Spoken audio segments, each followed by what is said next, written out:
Assalamualaikum warahmatullahi wabarakatuh. Halo teman-teman, selamat siang. Gimana nih kabarnya? Tetap sehat dan semangat terus ya, pastinya dong. Nah, pada kesempatan kali ini, kami dari kelompok 4 akan mempresentasikan hasil kerja kelompok kami yang akan mengangkat materi mengenai komunikasi bisnis melalui surat. Dan sebelum kita memasuki inti materi, ada baiknya kalau kita berkenalan satu persatu dengan anggota kelompok 4. Yang pertama, di nomor absen 7 ada Aura Florenta Widodo, absen 12 ada Eka Riandini, absen 21 ada Natasha Agustin Kaisaria, absen 23 ada Reza Anastasia Putri, absen 26 ada Syahdah Almira Firdausi, dan yang terakhir, di nomor absen 28 ada Titi. Itu teman-teman, anggota dari kelompok 4.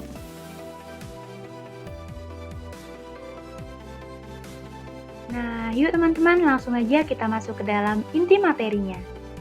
Yang pertama kami akan bahas adalah pengertian surat. Surat merupakan alat komunikasi tertulis yang berguna untuk menyampaikan informasi dari suatu pihak kepada pihak lain. Informasi tersebut dapat berupa pemberitahuan, pengumuman, pernyataan, permohonan, permintaan, laporan, dan juga sebagainya. Dengan perantaraan surat, setiap orang dapat langsung berkomunikasi dengan sesamanya tanpa harus tatap muka terlebih dahulu. Surat biasanya juga sering dijadikan sebagai bukti otentik yang tertulis, hitam di atas putih. Oleh karena itu, kata-kata dan kalimat dalam surat harus disusun secara efektif dan efisien, serta disusun dengan baik dan teliti. Ketelitian dan kecermatan tersebut dibutuhkan untuk menjamin ketepatan isi surat sebagaimana yang diinginkan oleh pengirimnya. Surat juga digunakan sebagai sarana penyampaian pesan tertulis untuk berbagai kepentingan, baik pribadi, kedinasan, maupun bisnis dari seseorang kepada orang atau pihak lain.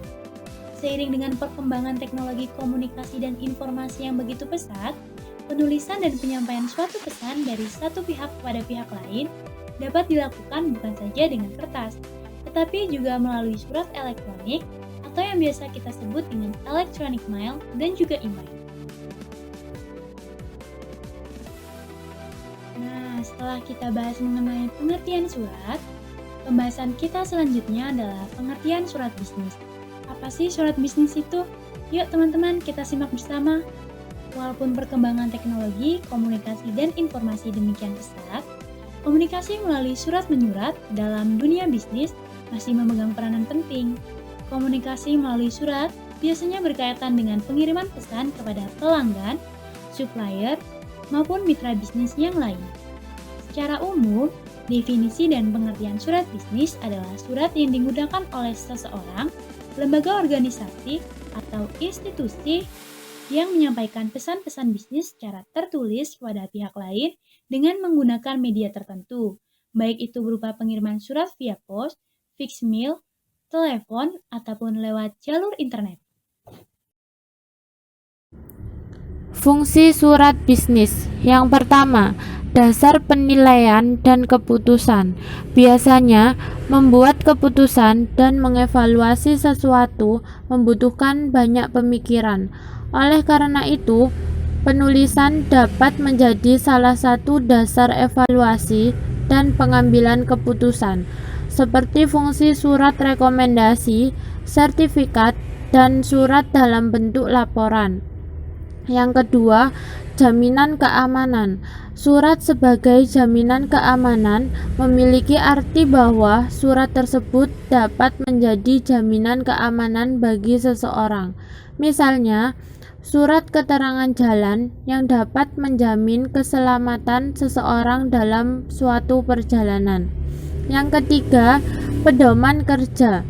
Surat juga dapat menjadi pedoman kerja saat melakukan suatu pekerjaan. Misalnya, seperti dalam surat perintah penangkapan, surat keputusan, dan surat kuasa. Yang keempat, tanda bukti tertulis yang otentik. Surat adalah bukti hitam putih yang dapat dirahasiakan dan digunakan sebagai alat bukti yang sah. Surat yang dapat dijadikan bukti tertulis antara lain perjanjian, wasiat, akta notaris, dan lain-lain. Prinsip surat. Surat yang baik menurut Sedarmayanti 2001 harus objektif dan tidak subjektif. Sistematis dalam komposisi isi surat, singkatnya, jelas untuk siapa, dari mana, tentang apa, lengkap, sopan, dan menarik. Saat menggunakan media kertas, maka ukuran, jenis, dan warna surat harus sesuai. Bahkan bentuk standar surat tersebut menggunakan gaya bahasa yang santun dan hormat yang jelas, tidak menimbulkan tafsir yang berbeda dan sederhana terhadap maknanya, yaitu bahasa sederhana, tidak panjang, dan karena itu mudah dimengerti. Jenis-jenis surat bisnis. Yang pertama, surat penawaran. Surat yang dikeluarkan oleh penjual berisi informasi mengenai perusahaan. Yang kedua, surat permintaan penawaran. Surat yang dikeluarkan pembeli berisi permintaan barang kepada penjual. Surat pesanan. Surat yang dikeluarkan pembeli berisi pesanan barang atau jasa tertentu. Yang keempat, surat penagihan. Surat peringatan yang berisi peringatan untuk segera membayar hutang. Yang kelima, surat penagihan pembayaran. Berisi permohonan penagihan pembayaran karena belum bisa menepati persetujuan. Yang keenam, surat pengaduan atau klaim. Berisi pernyataan pengiriman atau penerimaan barang yang tidak sesuai dengan pesanan. Hal-hal yang perlu diperhatikan dalam komunikasi melalui surat. Menggunakan kertas berkop atau kepala surat berisi informasi tentang perusahaan yang mengirim surat. Mencantumkan tanggal, nomor, dan pokok surat serta tanda tangan dari pihak yang berhak. Menggunakan bahasa formal dan dapat dimengerti. Surat yang dikirimkan melalui kurir perusahaan, jasa mengirim pos, faksimil, dan email. Syarat penulisan surat yang baik. Yang pertama, pahami permasalahan yang ditulis dengan baik. Yang kedua, gunakan tata bahasa yang baku. Yang ketiga, pahami peraturan yang ada hubungannya dengan pesan yang ingin ditulis. Yang keempat, gunakan bahasa yang sederhana dan singkat. Yang kelima, gunakan istilah yang umum dipakai dalam surat. Yang keenam, gunakan kata-kata yang tepat. Yang ketujuh, jangan menggunakan singkatan yang tidak umum digunakan dalam surat. Yang kedelapan, gunakan bahasa yang sopan dan hormat. Dan yang kesembilan, ungkapkan isi surat secara rinci. Selanjutnya ada langkah-langkah dalam menyusun surat bisnis yang baik. Di antaranya yaitu, yang pertama, ada menentukan tujuan. Suatu pesan bisnis dapat menciptakan nilai tambah bagi perusahaan, sehingga pesan bisnis hendaknya memiliki tujuan yang jelas, dapat diukur atau realistis, dan tidak bertentangan dengan tujuan organisasi. Pesan bisnis juga memiliki tujuan yang spesifik. Maksud atau tujuan tersebut mungkin saja bersifat jelas dan langsung, seperti melakukan order atau mengkomunikasikan tanggapan survei, atau tidak langsung seperti meyakinkan tim manajemen untuk meluncurkan produk baru. Jadi, tujuan spesifik berhubungan dengan apa yang mau dicapai dengan pesan Anda. Misalnya, apakah hanya sekedar mengupdate audiens menyangkut suatu event perusahaan, atau Anda menginginkan mereka melakukan tindakan yang segera. Pada intinya, nyatakan maksud pesan Anda secara spesifik dan jelas. Adapun tujuan umum komunikasi bisnis yaitu Yang pertama, memberi informasi atau informing, yaitu kendali pesan sepenuhnya ada pada komunikator. Yang kedua, membujuk atau persuasi atau persuading, yaitu memerlukan partisipasi komunikan dan interaksi yang lebih tinggi. Yang ketiga, melakukan kerjasama atau kolaborasi atau collaborating, yaitu memerlukan partisipasi maksimum dari komunikan dengan pengendalian komunikator yang lebih rendah terhadap isi pesan. Yang kedua, ada pencatatan masalah-masalah yang akan dikemukakan. Yang ketiga, menyusun masalah secara sistematis sesuai dengan urutannya. Dan yang terakhir, menjabarkan masalah-masalah nomor 3 dalam kalimat atau konsep surat. Surat sendiri dituangkan dalam kalimat-kalimat yang ditulis pada secari kertas. Kalimat adalah susunan kata-kata yang teratur yang menyatakan pengertian. Susunan kalimat yang efektif didukung oleh kesepadanan antara struktur bahasa dan cara atau jalan pikiran yang polos dan masuk akal, kepararelan bentuk bahasa yang dipakai untuk tujuan efektivitas tertentu, ketegasan dalam menetapkan pikiran utama, kehematan dalam pilihan kata, kevariasian dalam penyusunan kalimat, keterkaitan antara kalimat yang satu dengan yang lain yang saling berkaitan dalam membentuk suatu gagasan tertentu disebut alinea. Alinea yang baik memenuhi 3 persyaratan, yaitu kesatuan alinea, keterpaduan kalimat, dan pengembangan alinea.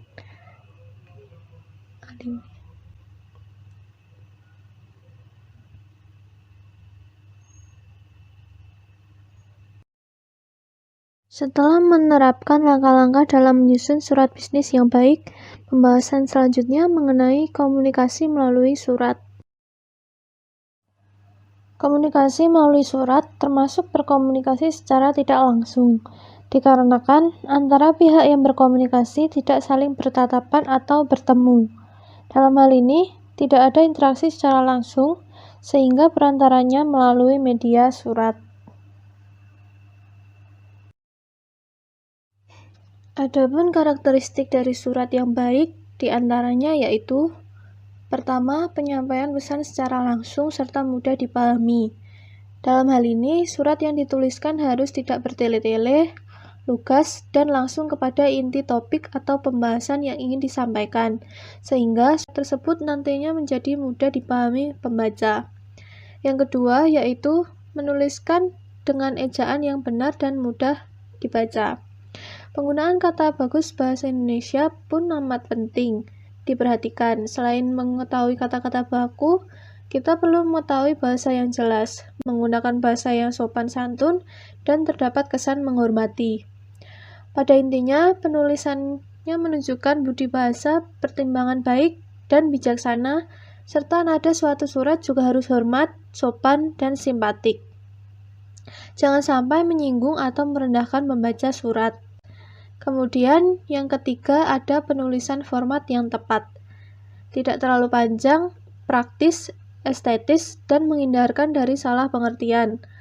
Selain itu, jangan menggunakan singkatan, terkecuali yang lazim digunakan dalam surat menyurat, seperti gelar dan beberapa kata lainnya, dan tidak menggunakan kata yang sulit dan istilah yang multitafsir.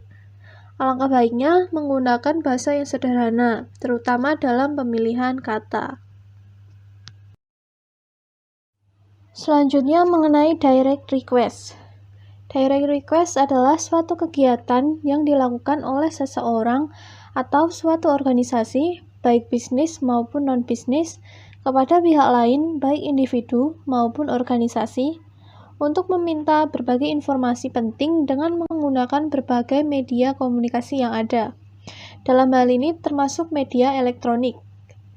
Dengan adanya direct request, dapat menghemat waktu, jelas, ringkas, dan umumnya mudah untuk mendapatkan tindakan yang akan dikehendaki. Pengorganisasian direct request.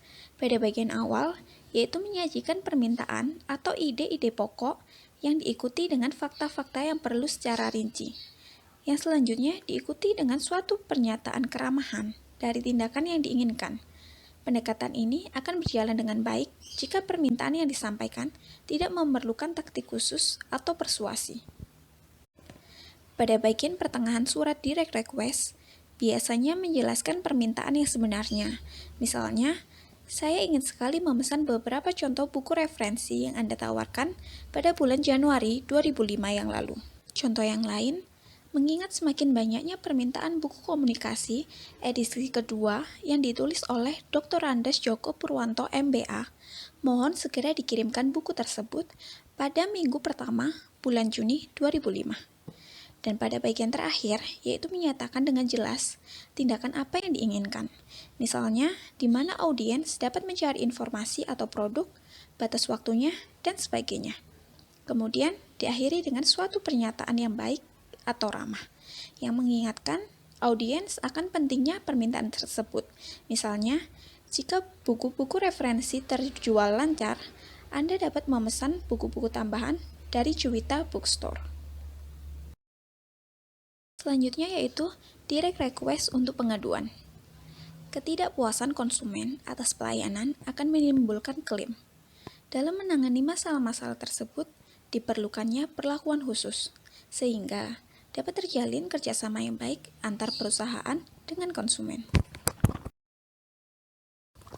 Menulis direct request untuk pengaduan. Yang pertama, jelaskan masalah yang kita hadapi secara detail. Uraikan dengan jelas dan detail masalah atau keluhan yang kita rasakan, sehingga pembaca bisa dengan mudah memahami apa yang kita rasakan atau masalah apa yang sedang terjadi. Yang kedua yaitu lampirkan informasi pendukung seperti faktur pembelian. Kita harus memberikan bukti-bukti atau dokumen-dokumen pendukung yang penting, sehingga bisa memperkuat surat pengaduan yang telah kita buat. Dan yang terakhir adalah permintaan aksi khusus. Perlu dipahami, untuk pembuatan surat pengaduan, diperlukannya penjelasan apa harapan atau keinginan yang diinginkan terhadap adanya pengaduan tersebut. Dan tidak kalah pentingnya, jangan lupa untuk mencantumkan nama, alamat, dan nomor telepon secara lengkap dan detail. Contoh klaim yang sering terjadi. Yang pertama, pengembalian barang yang sudah dibeli dan meminta uangnya kembali. Yang kedua, meminta pengiriman barang yang baru sesuai dengan pesanan. Yang ketiga, penjelasan atas perubahan kebijakan atau prosedur. Selanjutnya, kita akan membahas tentang pesan rutin, good news, dan goodwill. Pesan rutin adalah pesan-pesan yang rutin terjadi dalam suatu perusahaan yang perlu dilakukan atau dijawab secepatnya. Pesan good news dan goodwill adalah pesan-pesan bisnis yang memberikan kesan positif dan menyenangkan kepada pihak lain. Baik, di sini saya akan menjelaskan tentang permintaan informasi rutin. Permintaan informasi rutin ada dua, yaitu permintaan di dalam organisasi dan permintaan ke luar organisasi.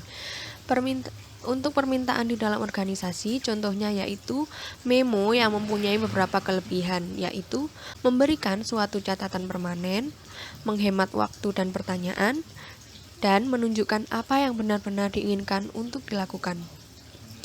Untuk permintaan keluar organisasi, contohnya ada yaitu meminta informasi produk baru, buku-buku terbaru, keinginan untuk berlangganan koran, majalah, dan lain-lain. Selanjutnya saya akan menjelaskan tentang pesan rutin, good news, dan goodwill. Untuk pesan rutin, di dalamnya terdapat pembuka yang berisikan tentang pernyataan ide pokok. Selanjutnya ada pertengahan atau isi yang di dalamnya menjelaskan tentang rincian. Yang terakhir yaitu penutup, berisi tentang mengingatkan kembali ide pokok atau mencakup pemikiran penutup yang berorientasi masa depan. Untuk good news, sama, yaitu berawalan dari pembuka yang berisikan tentang pernyataan good news, dan yang kedua yaitu pertengahan atau isi yang berisikan penjelasan rinci, dan terakhir ada penutup yang berisikan mengingatkan kembali good news atau mencakup pemikiran penutup yang berorientasi masa depan. Selanjutnya, saya akan menjelaskan tentang contoh pesan good news dan goodwill. Contoh pesan good news dan goodwill digolongkan menjadi dua, yaitu finansial dan non-finansial.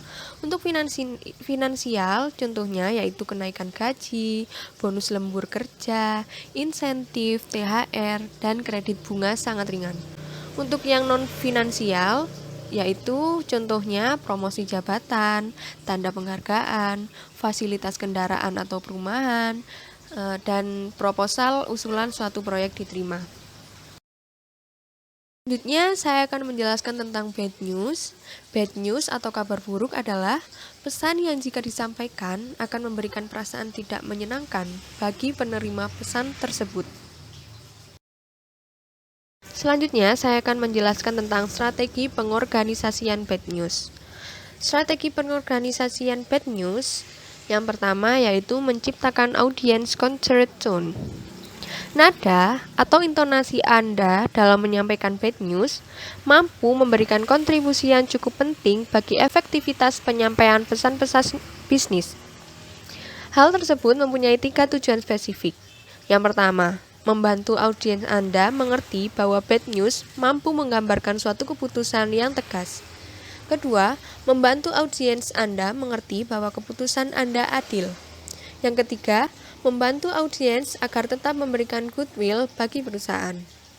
Dalam penyampaian pesan-pesan bad news, perlu diperhatikan bahwa Anda perlu menekankan apa tujuan audiens Anda.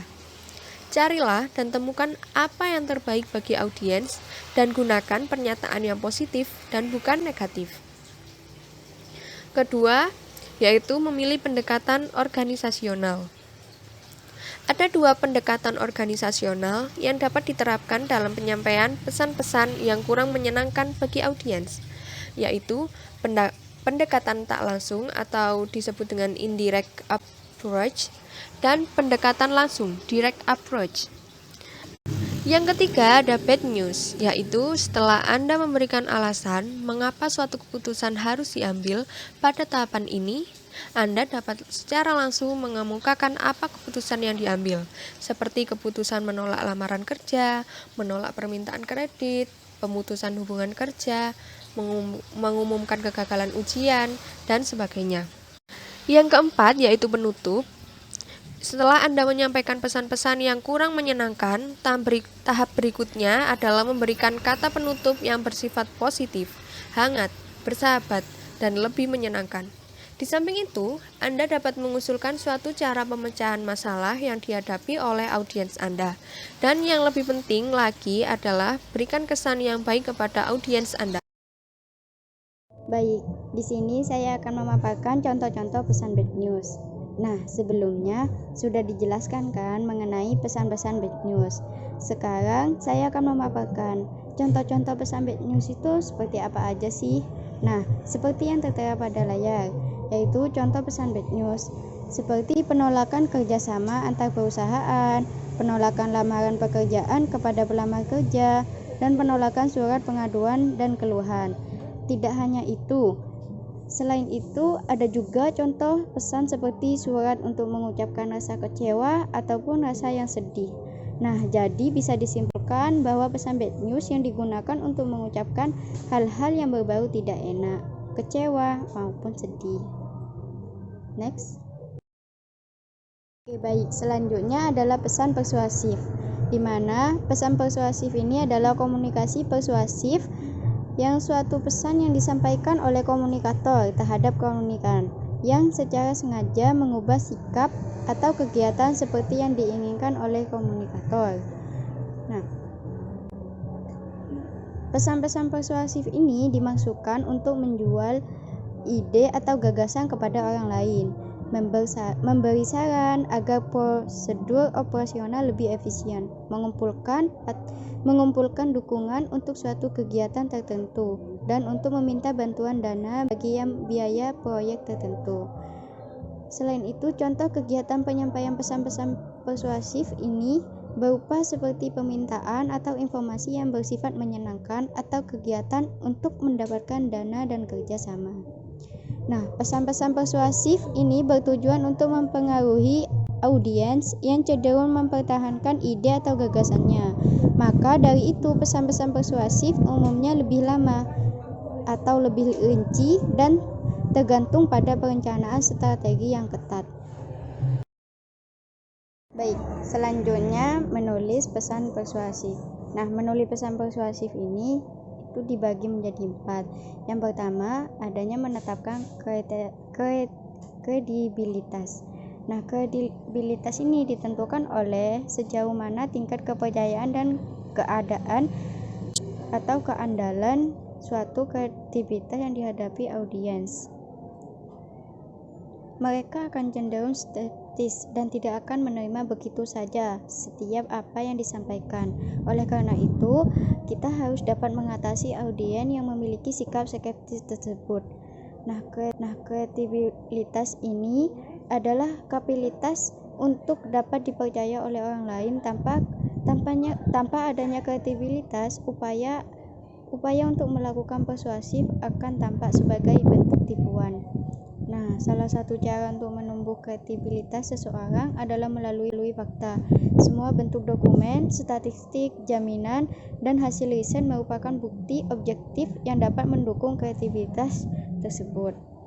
Cara-cara lain untuk menambah kredibilitas itu seperti jadilah orang yang ahli atau seperti pakar dalam bidang tertentu, antusias terhadap menyampaikan, objektif dalam melakukan penilaian sesuatu. Nah, sikap format dapat membantu memfokuskan kebutuhan audiens, atau kejujuran dapat menumbuhkan respek audiens. Intensitas yang baik akan membantu minat audiens dan pengalaman latar belakang baik sikap maupun kepercayaan sebelumnya yang dapat membantu mengidentifikasi audiens. Yang kedua, kerangka argumentasi. Ketika kita cukup mengumpulkan berbagai fakta maupun bukti atau temuan lainnya untuk membuat kerangka argumentasi, kebanyakan pesan-pesan persuasif mengikuti rencana organisasional AIDA atau Attention, Interest, Desire, dan Action, di mana attention tersendiri itu adalah perhatian. Dalam fase ini, kita harus meyakinkan audiens segera di bagian permulaan bahwa Anda mempunyai sesuatu yang berguna untuk disampaikannya. Nah, untuk interest sendiri itu adalah minat yang menjelaskan relevansi pesan-pesan dengan audiens. Sedangkan desire atau hasrat itu membuat audiens untuk mengubah keinginannya. Berbagai perubahan yang dilakukan dapat memberikan manfaat yang lebih baik bagi audiens. Dan untuk actionnya sendiri itu adalah tindakan, di mana menyarankan tindakan spesifik yang ingin dilakukan terhadap audiens. Perlu diingatkan kembali bagaimana audiens akan memperoleh manfaat dari tindakan yang akan dilakukan tersebut. Yang lebih penting adalah bagaimana mempermudah audiens untuk tindakan tersebut. Yang ketiga, memilih daya pemikat. Kebanyakan pesan-pesan persuasif menggunakan daya pemikat dengan logika atau logical approach dan daya pemikat emosional atau emotional approach untuk melakukan persuasif audiens. Keseimbangan di antara keduanya bergantung pada 4 faktor penting, yaitu yang pertama, tindakan yang diharapkan audiens, lalu yang kedua, harapan tindakan kita sendiri, yang ketiga, tindakan resistensi yang akan kita atasi, yang keempat itu seberapa jauh kita mampu menjual ide atau gagasan kepada audiens tersebut. Yang keempat itu adalah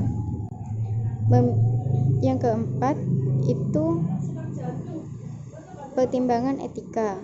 Nah, untuk pertimbangan etika itu dalam pemahaman yang positif, persuasif dapat digunakan untuk mempengaruhi audiens dengan memberikan informasi atau menambahkan pemahaman mereka dengan berbagai hal.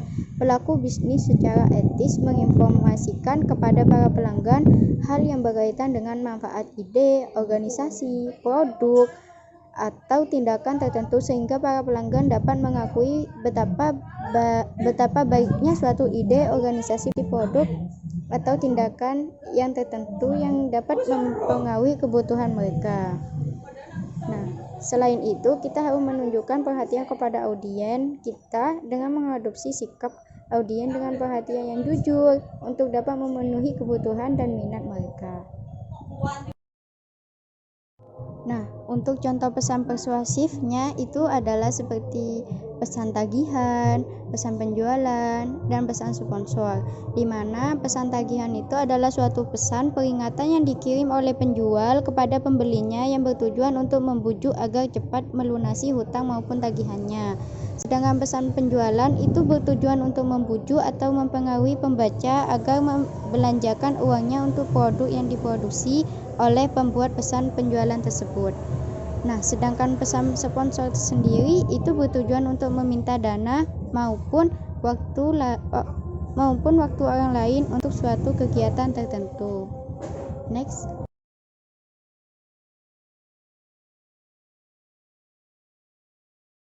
Sekian presentasi dari kelompok kami. Apabila ada salah kata atau sanggahan, mohon dimaafkan. Dan apabila ada pertanyaan mengenai pesan-pesan komunikasi bisnis, maka segera diajukan, kami akan menjawabnya. Terima kasih. Assalamualaikum warahmatullahi wabarakatuh.